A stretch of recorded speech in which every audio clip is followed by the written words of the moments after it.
On the news this morning, Asia finalizes strategic health development plan.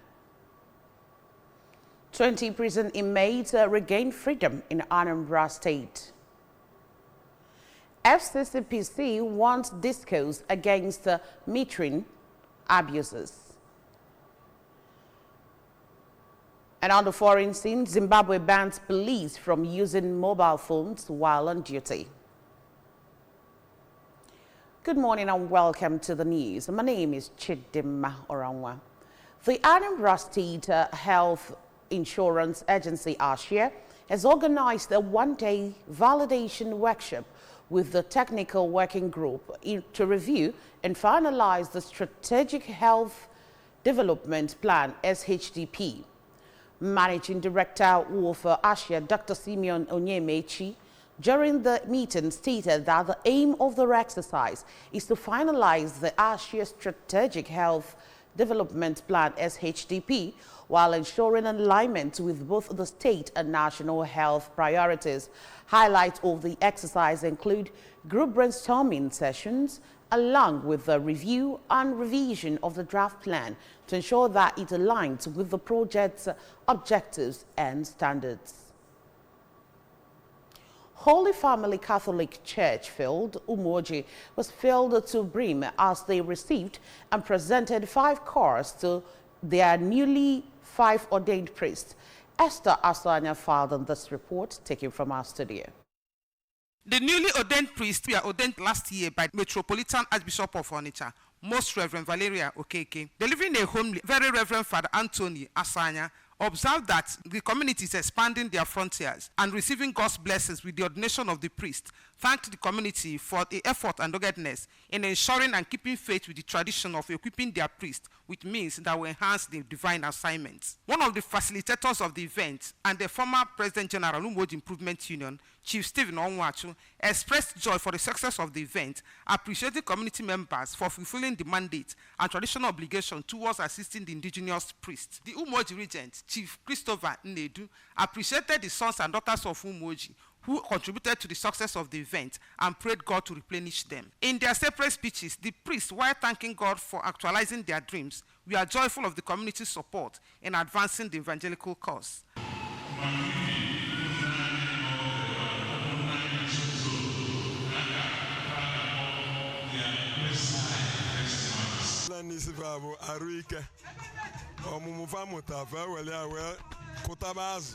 Presentation of the car keys and cutting of cake featured at the event. From Umuoji, Esther Asanya reporting. Anambra State Chief Judge Justice Onoche Anyachebelo has released 20 inmates of Onitsha Correctional Center. He released the inmates during his routine annual jail delivery exercise. Correspondent Odinaka Mwoliza has details.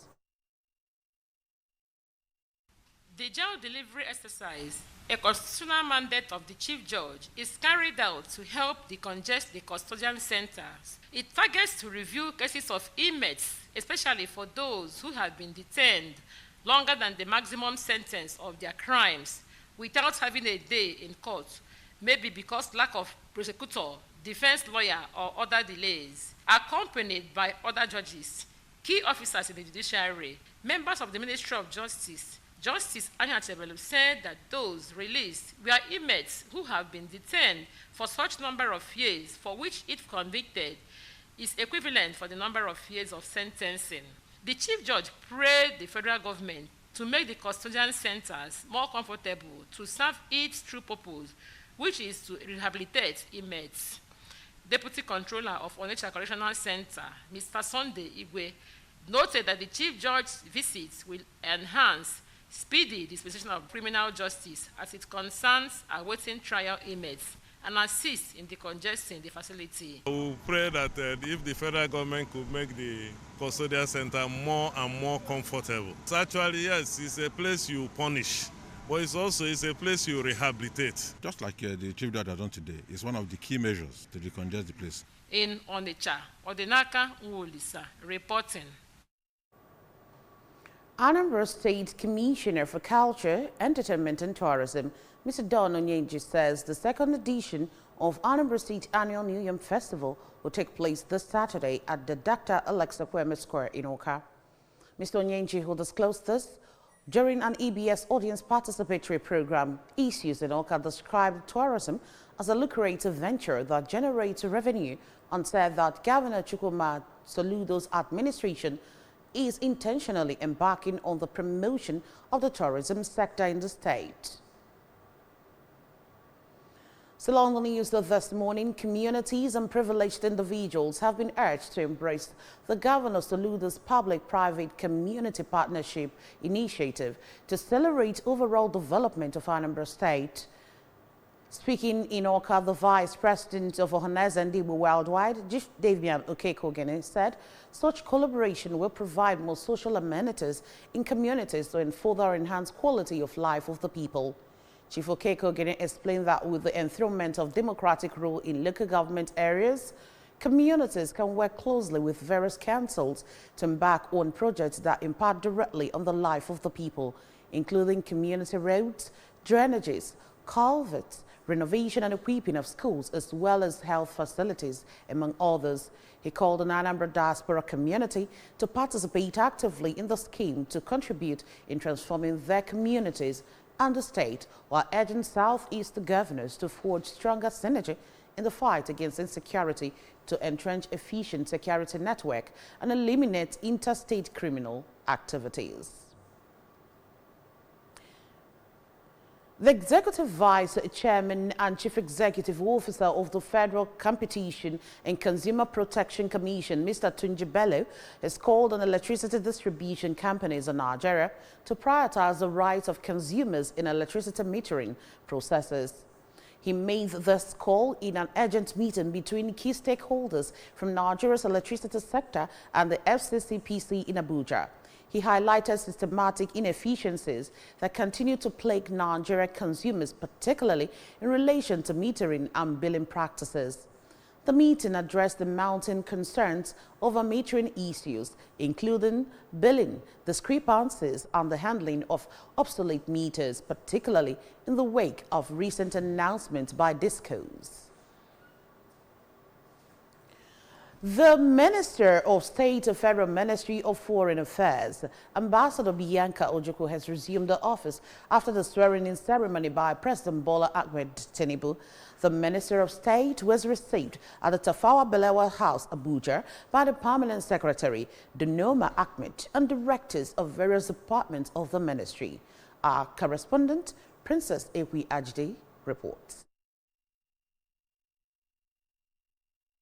They led the new Minister of State to her office, where she told journalists that she would bring her wealth of experience to bear in driving President Bola Ahmed Tinubu's 4Ds foreign policy agenda. She described coming to the Ministry of Foreign Affairs as a homecoming or a second missionary journey, as she had always been a part of the ministry. Ambassador Bianca promised to work with the minister, Ambassador Yusuf Tuga, to ensure that the rights of Nigerians in the diaspora are protected to positively drive the agenda.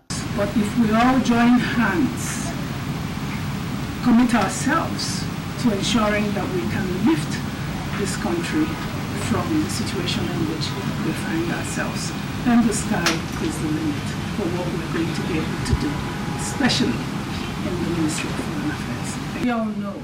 In Abuja, Princess Ekwi Ajide reporting. Zimbabwe's government has banned with immediate effect police officers from using mobile phones while working. The ban is contained in a memo ordering police officers to abandon their private communication gadgets while on duty. All officers are required to surrender their mobile phones to their supervisors once they get to their stations and only use them during their break time. No reasons were cited for the ban in the memo, but it is widely believed that this could be part of efforts to curb police corruption.